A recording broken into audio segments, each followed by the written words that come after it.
आज जीअं त मुंहिंजो मौज़ू आहे कश्मीर ते। कश्मीर जहिड़ो नालो ख़ूबसूरत आहे अहिड़ो ई आहे। उनमें अल्लाह ताला जूं बेशुमार नेमतूं समायल आहिनि, जंहिंमें हसीन वादियूं ऐं सर पहाड़ आहिनि। ऐं जॾहिं कश्मीर जा आज़ाद थी वियो अॼु 5 फरवरी ते, उनमें जो 50% आहे त उहो पाकिस्तान जी तरफ़ आज़ाद थियो ऐं जो 50% आहे उहो पंहिंजी मर्ज़ी सां आज़ाद थियो। उहे चवनि पिया त असां पाण आज़ाद मुल्क खे हासिल कंदासीं।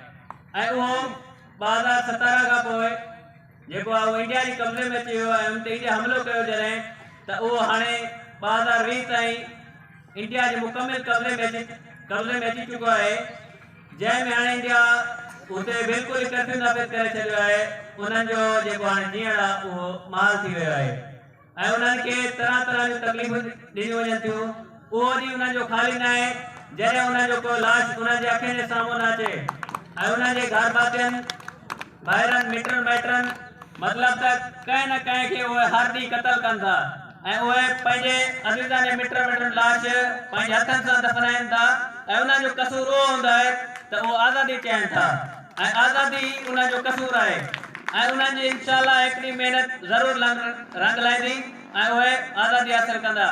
ऐं इहो दुनिया जो दस्तूर आहे त जेके बि माण्हू आज़ादी जो झंडो बुलंद कंदा आहिनि त उन्हनि खे झुकाइण जे लाइ तरह तरह जूं तकलीफ़ूं ॾिनियूं वेंदियूं आहिनि ऐं अज़ियतूं ॾिनियूं वेंदियूं आहिनि त उहे पंहिंजो कंधु झुकाइनि, मगर ईअं कॾहिं बि न थियो ऐं न थींदो।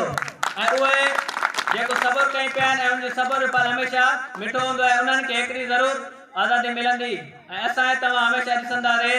हिकिड़ी ज़रूरु उहो ईंदो जॾहिं कश्मीर आज़ादु थींदो आहे, कश्मीर बणिजंदो पाकिस्तान।